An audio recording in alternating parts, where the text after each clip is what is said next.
I just want to say again, thank you to all of you who played a part in making this happen. I know this has been so important to our organizers and to the different mindfulness and Buddhist communities, the Dharma communities here in Charlotte.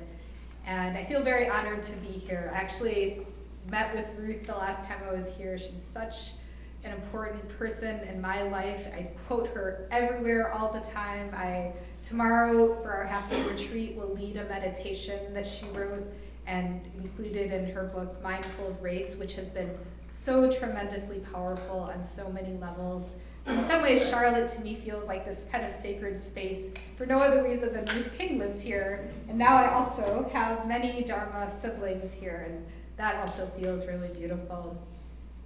I am going to share with you the kind of essence of this book that I wrote over a period of 5 years. It was April of 2017. My first interview was with Reverend Angel Kyoto Williams, and maybe some of you know her work, Radical Dharma and Being Black. She's very present in this world. And I published it in April of 2022, so almost 2 years ago. And what I often say at the outset is that this was, to use your expression, a labor of love. I just say often, even though it's published by a university press, that I just wanted to go out and meet lots of people. This was my excuse. And these are my teachers. These are the people who sat in the meditation halls and sat up on the, what would we call them, the platforms in front of the altars, and just, it wasn't even what they said, it was this way of being, this practice of coming back, this practice of return. So that is, that is what I aspired to. I was someone who was very intellectually driven, was a very hard worker, and was really quite chaotic mentally. So I just say that in a personal way because I think I'm not alone. This is how the mind works. And that this practice of stillness has to be cultivated, but it has something to offer all of us. So let me just tell you a little bit about some of my initial questions. I was working at Warren Wilson College as a professor. Some of you may know it, it's about 2.5 hours away from here. And I was taking groups of students to Ferguson. This was in the wake of the murder of Michael Brown. I was noticing that all these young activists were just so incredibly persevering and determined and really tired.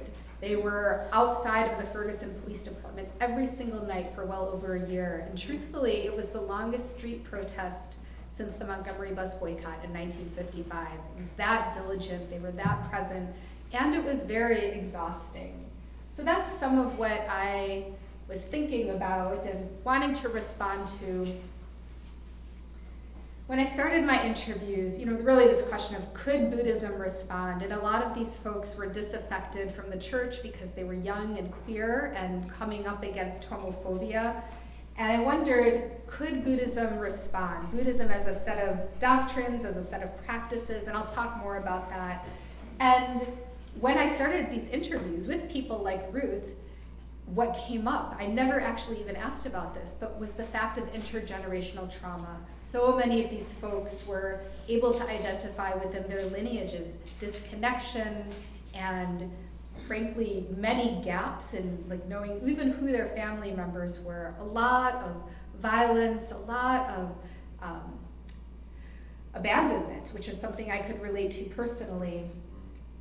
Also, folks were talking about mental health, and there's actually this huge amount of literature about Buddhism and psychology and how those fields meet. But in this case, so many folks were practicing meditation as a way to deal with anxiety and depression. That was coming up. And that's something I think our organizers have experienced here in Charlotte, and they are certainly not alone, is the fact that often Buddhism, that at least many of people of color who are of African descent, Latinx descent, something that they are encountering is that when they go to Buddhist communities, they're often the only one, marginalized, very solitary, and often uncomfortable at best. So that's some of this context too. Something that I personally became really impassioned by due to critique, which is so important, is that as Buddhism has evolved in the United States, there's a kind of erasure of Asian and Asian American Buddhists, just the fact that Buddhism originated in what we now call India and spread south and spread east, and tremendous labor by scholars, by monastics over 2,600 years just brought this incredibly complicated doctrine to the present day, and we benefit from that. We get to access that, and yet that's often not acknowledged. And so part of this context is erasure. Something that's important to name at the outset is we honor the Buddha and the Buddha's disciples, including the Asian and Asian American teachers, the scholars, the monastics, who brought these profound teachings of liberation forward. And then something that has also been personally important is just thinking about how more marginalized voices within what we call American Buddhism, how these voices, and I count myself amongst them, how we meet each other and how we recognize erasure and how we recognize isolation. So that's some of what came through in interviews and my own sense of, after doing more than 40 interviews, what was happening in what we call American Buddhism. And so this orientation towards this book has been to make visible, to bring to, you could say, the center of the conversation, these voices. And these are 4 authorized teachers in different lineages. 2 of them are in the Insight tradition. These are all folks who are interviewed in my book. This is from a retreat called Buddhist Teachers of Black African Descent. It was in 2018 in California. I found this on the web, but I wish I had taken it. It's such a beautiful photo. But basically what I did was go out and interview these folks. Actually, I interviewed 44. I included 40 interviews in the book. And then I read Dharma talks, listened to Dharma talks, read essays, blogs. There are now a plethora of books from a personal voice, personal narratives, really published since 2016. I included a number of those. So total, the book includes 71 Black Buddhist voices. And I just have to say, I published this book, I was so very terrified that I had omitted so many important people, and I, in fact, had omitted so many important people inadvertently. That felt very terrifying, but I hoped and still hope that it is somewhat representative of what's happening in what we call American Buddhism, that it does bring to the center the really profound contributions intellectually and in terms of practice that Black Buddhists offer us. So this is the cover of the book, and I'm a scholar at heart. I'm really coming into this as I work on the Baldwin and Lord book. I really am trying to think through what do I personally have to offer, and I make claims. This is something that I'm trained to do, that I want to do. So I do argue that these Buddhist teachings are so important because they emphasize liberation, and particularly from the suffering in our minds. Buddhism is a practice of the body, but these teachings really focus on how to liberate our minds. And something that Black Buddhists offer are different cultural images and practices that are part and parcel of Africanist traditions, also the Black church. So there's a kind of particular orientation towards Buddhism. And also something that is so profound is that, this is a body, the dark-skinned body, the curly hair, certain phenotypes that for centuries has been denigrated. Actually, you spend a lot of time in the book, in an early chapter, talking about what we call the racial scale. And yet, as a practice of the body, as we just did just now, Buddhism invites us to come back to our bodies. And I think for Black folk, this is really profound. So this is a body that has been rejected, reviled, seen as inferior, less than, according to a white beauty standard. And yet, to come back to the body, to see this body as that which liberates us, simply coming back to the rhythms of our breath, that this body is actually not reviled, but is that which leads to liberation. So for Black Buddhists, the body is reclaimed, you could say. What I personally argue, because I'm so steeped in Black thought, is that Black radicalism as a set of traditions, which includes Black feminism and Black liberation theology and Pan-Africanism and so much, different iterations of communism and democratic socialism, and we have so much within Black radical thought. So think of it as several braids all woven together. And what I argue is that Buddhism gives us the how-to with regards to liberation, particularly psychological liberation. So we have so much within the Black radical tradition, broadly speaking, that says this is liberation, and it's economic, it's political, and what I argue it's psychological is that Buddhism gives us practices, just as we did now, coming back, settling, bringing ease, bringing compassion, to develop a kind of consistency. Buddhism gives us a way forward that I think the Black radical tradition points us to and elaborates, but there's a kind of practicality that's so important. So even this image, this is actually a sculpture by a Black Buddhist teacher who is about to offer a retreat for Black women in California. And even this image, this was in the center of our room when 70 Black Buddhist teachers gathered in 2018. And we were all in a circle, and just this image of stillness, this image of being able to settle was so deeply grounding. I like to think of this book as expanding. Always a book is just a piece of a conversation, but in Black religious studies, it's the first that looks at Black Buddhists. My hope is that we can broaden the Christian paradigm to say there are other traditions too. In Buddhist studies, I'm so shocked, maybe this is true in your Sanghas in Charlotte, that Black Buddhists are a kind of challenge to the narrowness of Buddhist studies, that Black Buddhists are bringing a kind of breadth or depth to what has been somewhat narrow. Mostly what I'm thinking about is how does this book contribute to people who are in vanguard movements, who are on the ground, who are pushing a kind of agenda that's inclusive, that is so necessary at this point in time. How do these activists sustain? There's a movement called Healing Justice. I'd like to think Buddhism can enter that and say, this is what we do. These are the practices just to know how our mind works as we settle, just to know how to work with the mind. So I think Buddhism has awesome contributions, and I would love to think that the beautiful voices in this book, that those voices push a kind of certain conversation that says, this is how we liberate our minds. So I do want to talk a little bit about Black radical thought, and just to say that Black radical thought, as I said, is many streams, but it really pushes it as a kind of political agenda. Imperialism, anti-capitalism, it pushes against anti-Blackness, it is focused on political agency and elected representation. Maybe you know this term prison abolition, this idea that we're not using prisons to solve social problems. We want to actually deal with social problems and not use confinement and violence as our kind of default setting. Environmental justice, even thinking about what happens here in North Carolina and how disproportionate certain kinds of pollution are, carcinogenic pollution in Black communities.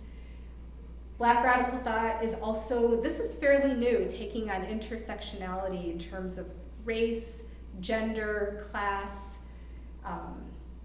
thinking about gender equity and being very direct in incorporating that, thinking about and really embracing non-binary identity. I think that's increasingly important for activists. Queer identity, and then also not just saying we're seeking to dismantle oppression, we're also seeking to be well, physically and mentally, as people of African descent. So you could say it's expanding even as we speak. So liberation, I say, is political, it's psychological, and it's also spiritual. And I love this photo. I don't know if you can tell, but the person on the left is Jan Willis. The person in the middle is Angela Davis. And then actually Conda Mason is all the way on the right. And I love this quote from Angela Davis, who says, "If I acknowledge that I am also implicated in the continued patterns of racism, I ask not only how do I help change those whom I hold responsible for the structures of racism, I ask also, how do I change myself?" So just to say, this too is part of Black radical thought, this question. So I am really interested in, and I build on the work of this person, Kevin Quashie, in how we honor inner lives as activists, as people who are really pushing against racial oppression. How do we also say yes, and our lives matter? So Kevin Quashie, this is a quote from his book, The Sovereignty of Quiet. He says, he's focused on the integrity that arises from cultivating an inner life. And then this last point, I think, is so important. He says he's interested in ways of being that are not always in response to whiteness. I think that is some hard work, but that also is the work of so many Black Buddhists, and I'll talk a little bit more about that. So much of what comes at us is trauma, and you can think of trauma as a kind of injury that comes from the outside. Sometimes it's a threat, but it's really external. And really what these folks, these teachers, are focused on is intergenerational trauma. It's carried down and down and down, as I mentioned. And I wanted, this is actually something I talked with Renard about a little bit, I wanted to just give you a sense of what people are talking about and bringing forward when they're talking about intergenerational trauma. So the constructs of Blackness, right? The beauty scale, the idea that Black bodies are inferior, which actually in the European mind, and I have done tons of research about this because I just wanted to know, where did these ideas come from and why are they so salient? How are they passed down hundreds of years? How is it even possible? These constructs of Blackness, I mean, it's really quite unbelievable, are from early scientists or representatives of monarchs. They're written down, the idea that like this person is dark-skinned and therefore ugly. We have early scientists saying things like the Black body also represents the passionate person who has no self-control. These ideas get carried down. The person who is still taught in every intro to philosophy course, Immanuel Kant, he coined a whole theory of duty or philosophy of duty. Kant is known as the father of race, and he argued that all people hold seeds, he called them chaimae, inside of them, and that is what comes out in their characters. And he had a whole racial scale. This, of course, doesn't get taught in philosophy courses, but it's part and parcel of how these ideas get carried down. So the idea that there are essential ways of being because people look a certain way, that is something, we call it racial essentialism today, that we still are encountering. So folks are talking about this and just what it means to have been separated over centuries from your people, from your language, from your customs, the transatlantic slave trade, chattel slavery.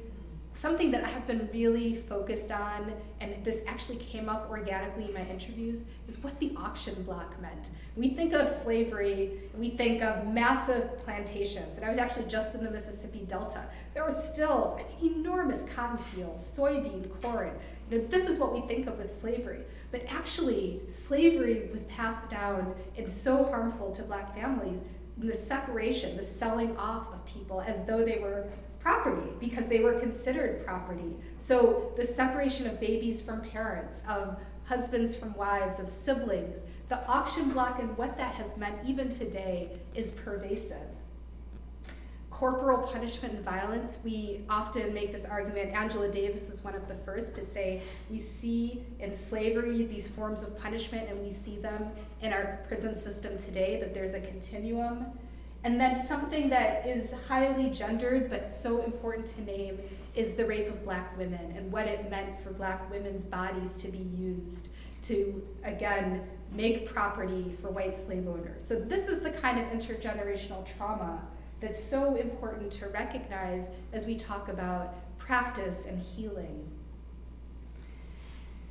So this is the title of this chapter, From the Plantation to the Prison. And we also need to name today, as part of our reality, aggressive policing. Actually, the last Black Lives Matter mass protest I was at was here in Charlotte.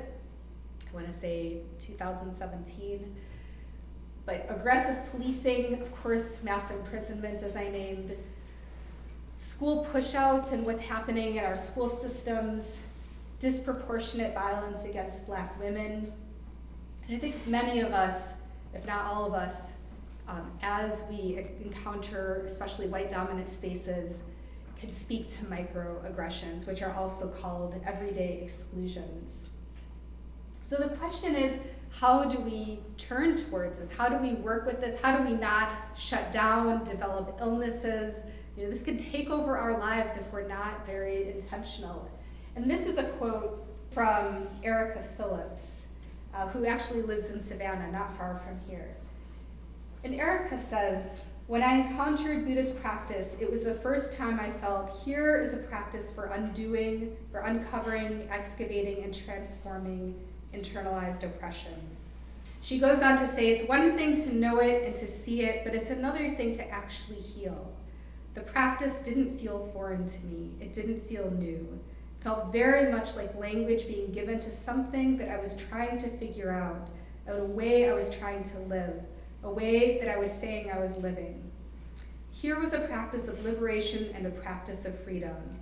And even though I was learning from teachers who didn't have that language and who weren't really connecting it to my experience, because that experience is so in my body, because I had the language internally, I think it just worked." She says, "The teachings spoke directly to my heart, directly to my body, and directly to my mind." I think that's really beautiful because she's naming how she is working with whatever has come at her. And we can relate to so much.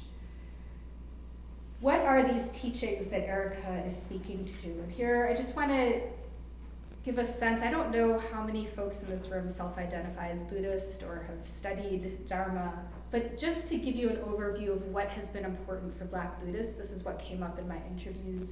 This teaching sometimes is called dependent origination. It's a little bit unwieldy, but it also gets translated as causes and conditions. And basically what it says is when one thing arises, another thing arises. So if you have conditions of poverty, let's say a rat-infested home, just as an example, you can imagine, I'm someone who has a phobia, lived in New York for way too long. The kind of terror, the seizing up of the nervous system. When there are certain physical conditions, there are certain emotional states that arise. What I think is so important about this teaching is that it validates when you have trauma, when you have violence, for example, then there are natural responses to that we have to acknowledge as harmful, as egregious and harmful. Another teaching that is so important is this teaching that there are certain aspects of existence for all human beings, and that suffering is one aspect of our existence, which may not seem like a liberating doctrine, but when you actually have somebody standing in front of you saying, yes, you suffer, and acknowledging your suffering, that can actually be very powerful. Something else that's liberating, that also may not seem so direct, but is important, is the fact of impermanence, that all things are constantly changing, everything around us, and then this idea of not self. And I was very, very curious, how do Black folk understand this doctrine of not self? Because we come from we exist in a context, we come from a political tradition that enshrined Black people, human beings, as 3/5 of a human being in order to weight, you could say, the South. And so to be dehumanized historically, to have your people dehumanized, and to have to deal with that in the present day can be a difficult thing then to put next to this idea that we're not selves. So this is a big part. Actually, I asked all of my interviewees, and some of them responded and some of them really didn't grapple with it. But for me, because this is such an important central part of Buddhism, it was very important to try to figure out how do we understand something like this. But what not self actually means is that the human person is constantly changing. So practically it means, let's say, just as an example, we can think of ways that we harm ourselves. Like, I'll just give you an example as an academic who has pushed very hard and developed some chronic illnesses. You know, this idea that in my mind I have patterns, and I have patterns of anxiety, and I have patterns of pushing too hard. What Buddhism teaches is that that's simply a pattern and it can be changed. That actually everything that we think is not changeable is changeable. About ourselves as well, about the people who are closest to us. So even in this idea, perhaps, that we're not real human beings, there's also this argument, and this is the true doctrine, that we have this capacity to change. And I'll just say, as someone who's worked with people incarcerated for many, many years, I think it's also very liberating for people who have been identified as felons, who have had this stigma of criminalization, to hear this and think, I'm not the worst thing I've ever done. I'm also not the label that's been assigned to me. So not self is a hard thing to wrap our heads around, but the actual teaching itself is that of constant change, which also means we can change, and that's deeply optimistic. Something else that's so important is this Noble Eightfold Path, which is part of the Four Noble Truths. And it's just a path of wisdom, so of being able to see, for example, the truth of impermanence, of concentration, so this capacity to focus the mind, and also a path of ethics, like right livelihood, doing the right thing. This sutta, we're actually, anybody who's coming to the half-day retreat tomorrow will hear more about this, the Satipatthana Sutta. So we did a little bit of this with our meditation, this awareness of the body. Tomorrow I'll talk a little bit about feeling tones, something that's pleasant or unpleasant, but just being able to pay attention to our senses, the mind, just knowing how the mind works, how the mind seizes on things. And I'll just give you an example in a more personal way. I'm building some rental units, and I can really fixate on whether I've done the wrong thing. And just the practice of coming back to seeing my anxiety, the self-doubt, what the mind produces, that's all it is. But that is such a powerful practice. What is the mind producing? To be able to see that clearly. So many of these Black Buddhists are talking about this practice of knowing the mind, just knowing what's in the mind, just being able to, again, hold it in the palm of our hand and say, oh, that's there. That's what's happening. Just that. Maybe some compassion, like, oh, I'm sorry that's happening. But just that. I'm sorry that things feel so hard, and then just to let it go. So the practice of the mind, and then again, this practice of knowing impermanence. One of the more powerful teachings for so many Black Buddhists is this practice of compassion. It's known as the Brahma Viharas, so metta, which is translated as loving kindness. For those of you who come tomorrow, we'll do some of this practice of compassion. The Pali term is karuna. Sympathetic joy means we delight in each other's delights. And then upekkha, equanimity, is that capacity to be non-reactive, to just see without reacting, without judging, without shutting down, just to see, just to have clarity. And then I think this is my last slide on the teachings, but just to say, one of the more profound aspects that I heard actually very developed teachers talk about was this teaching that's called two truths. So oftentimes in Buddhism we talk about enlightenment, and I think we have this idea of the image of the Buddha, the statue of the Buddha that's sitting so serenely, and we think, I just need that, I just need to get there, I just need to be that calm. And so there's this kind of emphasis on ultimate reality or enlightenment. But what Black Buddhists, and I'll just give you some names, Zenju Earthland Manual talks about this. She has some profound books. Lama Rod Owens, who has a book called Love and Rage, who's also written with Reverend Angel Kyoto Williams. These are folks who talk about the fact that actually what we have to do is take our lives, our daily lives, what comes at us, what we take on, just take that as our practice. And it's in being very mindful and cultivating certain ways of approaching what comes at us. That's how we move towards ultimate reality or enlightenment. So to be able to actually take on our daily existence. And what is powerful, and I've heard Lama Rod talk about this many times, is also being able to take on these narratives and say, oh, right, that's what's coming at me, or that's what's being articulated. No, thank you. Just to give it right back. Like, I see that you want to say that, or that you think that, or that you believe that. I'm particularly thinking of what's out in the public sphere right now around like DEI, diversity, equity, and inclusion, and how it's being, I don't know, what is it? It's being attacked, it's being shut down, it's being ridiculed in some sectors, this idea that we don't need diversity or that it discriminates against certain populations. And just, I'm thinking of Lama Rod interfacing with this and like, okay, you think that, but that's actually not true. So moving through what's called relative reality or mundane reality is also just not taking on these narratives that reject our existence.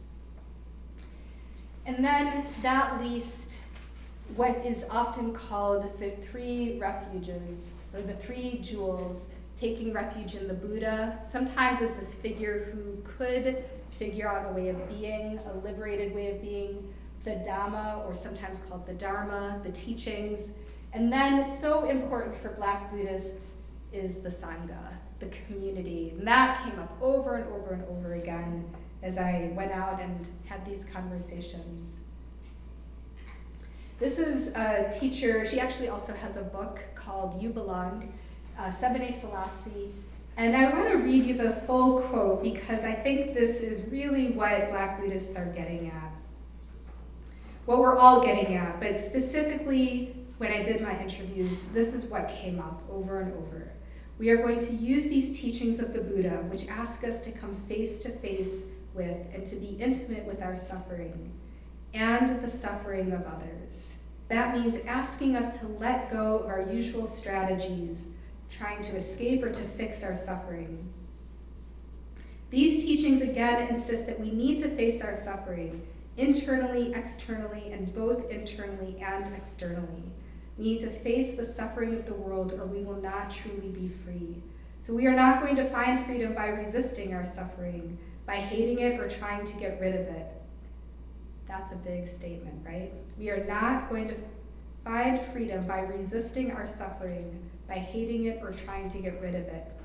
She says, and we are not going to find freedom by avoiding it or by turning only to what pleases us. And we are not going to find our freedom by distorting our suffering, by getting caught up in or by trying to control or manipulate our experience. I think these are some profound statements. We don't find freedom by avoiding it, by turning only to what pleases us, by manipulating our experience. And I think this is particularly profound for Black people who have had a kind of disproportionate suffering. What does it mean to turn towards it rather than to turn away from it or actually shut it down? I think that's a huge question and a profound one. So much of this practice is in not just honoring the community, but also honoring ancestors. I have actually a whole chapter on this. I never even asked about this directly, but it came up over and over and over again. Honoring ancestors in the land, and this includes venerating courageous ancestors like Harriet Tubman. It's sometimes looking at indigenous teachings and practices and saying, wow, I hear Dharma here. And the example I give in my book is the example by a Ugandan monk named Bhante Buddha-Rakita, who looks at indigenous practices in Australia and can actually hear Dharma teachings. So there's a concept called dadiri, or deep listening. And Bhante Buddha-Rakita has written a dissertation on this, on Aboriginal practices and Buddhism. Oftentimes these practices involve being able to attune to the body, such as what we did, but actually then to feel in ourselves like, oh, my ancestors are a part of me. For many, it's this practice of building altars, sometimes putting on people like Harriet Tubman and James Baldwin. This is a photo from a retreat called Deep Time Liberation. There are 4 leaders of this retreat. You can see a few of them, like to the right, there's Noliwe Alexander. One of the people bowing is Rosetta Saunders, a drummer. I guess it's maybe hard to see faces in this light, but 3 of these 4 teachers are authorized teachers in their tradition, and what they do is take groups of 15 at a time and travel to the south and go to plantations and meditate and practice ceremonies. But as Buddhist teachers, I think this is the profound thing, is they're bringing Buddhism to these spaces of such great suffering and then performing ceremonies of healing. So this is Deep Time Liberation as one example. Many teachers talk about Thich Nhat Hanh's tradition and the touching the earth ceremony. Something that's so important about Thich Nhat Hanh is that he worked with refugees primarily. So he has a lot of practices about moving trauma through the body, like walking meditation, bowing meditation. One of the people I interviewed has put together a number of liturgies he calls the Black Power meditation liturgies, and he's in the Shambhala tradition, and so there's honoring of warriors, and he brings in all these black warriors who also for him paved the way. Also a practice of visualizing deities as black, a practice of drumming, like what's part of Deep Time Liberation, pouring libations, and then a number of Black Buddhists who still go to church and identify as Christian also sing gospel music, sometimes listen to gospel music before they meditate. It's a way of bringing together that which is organic for them. A little bit about bringing forth African diasporic traditions. So this is a quote, actually let me tell you about this photo. So on the right, the bottom right, is Zenju Earthland Manual, Osho Zenju Earthland Manual. She is a teacher in the Soto Zen tradition. Next to her is the bishop of the Nichiren Shu Order of North America, Myoke Kane Barrett. And then in back are 3 people who were just ordained in November, just a couple of months ago, like 3 months ago. So this is a photo from after the ceremony. And I'm gonna quote Zenju. This is actually not from my interview with her, it's from a book she wrote called Sanctuary. But it just gives you a sense of how she's bringing together different traditions. Zenju says, in a 21-day Zen Buddhist ceremony that begins in the home, I included 3 Haitian voodoo deities that match and roll to Zen's gatekeepers, protectors, and bodhisattvas. She says, as I lit a candle at each altar, I called forth the Haitian spirits with their chants, along with hymns to the Zen deities, and I touched distinct and ancient place inside of me. She says, I could feel my blood ancestors who had been forced from their homes and taken up Christianity, still having the need to invoke their own lineages and deities. She goes on to say, as I evoked the name of Shakyamuni Buddha, as a great teacher, I invoked the sky by blowing an eagle whistle. She says, incorporating voodoo deities into the Zen ceremony created a familiarity I found deeply resonant with home, and therefore my heart. And what I appreciate about this is that actually in the book she starts off saying, I'm not even sure I'm allowed to do this, but I'm gonna do this because it's so meaningful to me. So there's a way of bringing together traditions that haven't been brought together before, but in this process, something new is created. Something that I've been thinking about, actually trying to write about this week, is how Buddhism, as it's been brought to us in the West, really needs other traditions as conversation partners. So something I've heard, I'm actually starting another round of combing through texts by Black Buddhists, is this reframe: Buddhism as its teachings, as its practices, is not quite enough. So it needs these other conversation partners. This is Dr. James Cone. He was one of my mentors at Union Theological Seminary. He's known as the father of Black liberation theology. But also Buddhism needs Black feminism, needs Black power ideology, needs other conversation partners, and maybe you can think of others as well. Something that is continually emerging is Buddhism in relation to Black queer identity. So this is the book I'm writing. And I love this image actually of the brown Buddha being attacked. And it's maybe hard to see from where you are, but the Buddha is touching the earth, summoning the powers of the earth on an island surrounded by water, and also is raising a fist. It's a really interesting image, and I've been studying it, but just thinking like, oh, this has so much to offer in terms of stabilizing the mind, and that is also what I hear in the works of James Baldwin and Audre Lorde. And I can talk more about that during Q&A. So just to say, this is one of my last slides, is that I think Buddhism has so much to offer in terms of liberation and healing justice. It offers practices, the honoring of ancestors, there are rituals, a focus on intergenerational healing, an emphasis that we can be in constant movement in terms of transformative justice and abolition. And then this is what I've started to work on. I'm really thinking about how anti-caste activism and anti-racist activism speak to each other. I'm really interested in Buddhism and Black feminism in particular. I'm starting to think about, well, you already know the James Baldwin and Audre Lorde, and I could talk more about that, but that project.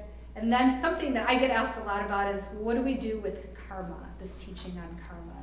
So you can ask me about it, but I don't have great answers. I have a little bit to respond to, but in any case, I think of a book as a certain point in time, and then there are always 5 more books to write when it's done. So these are the next 4.